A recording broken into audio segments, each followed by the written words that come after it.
When Rob Cross won the PDC World Championship in his maiden year as a professional, it seemed to represent a fairy tale rise unlikely to ever be bettered. But Josh Rock, reigning supreme at Ali Pali this year, would actually top it by some distance.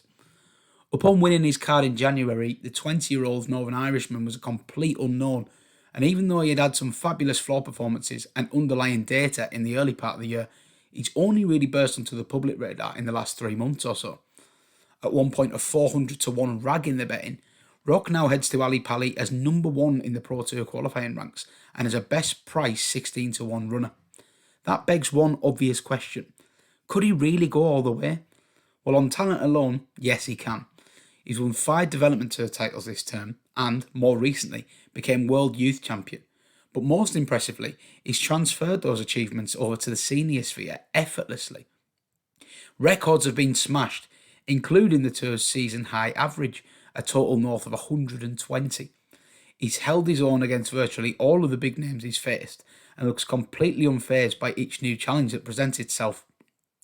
Having lost the first Pro Tour final to Dave Chisnall, for example, it took him just 2 days to right that wrong and lift a first senior crown.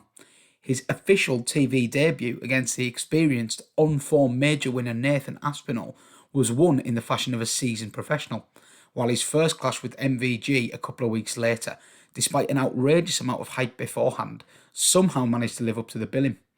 On that occasion, Rock came up just short 10-8, but he still grabbed the headlines with a mesmeric 9 darter.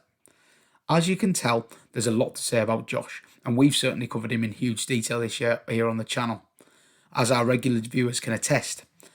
Hopefully some of you have managed to get those fancy prices about him. I'll pop both of our most recent Josh Rock videos in the description of this one. But in terms of the World Championship, his early draw is fairly kind. Jose Justicia is unlikely to trouble him in round 1, while Callum Ridge's form is nothing to be feared in the next round. Beyond that, Aspinall, Clayton and Wright could all lie in wait before the semi-final stage. But then again, who would be looking forward to facing this young man?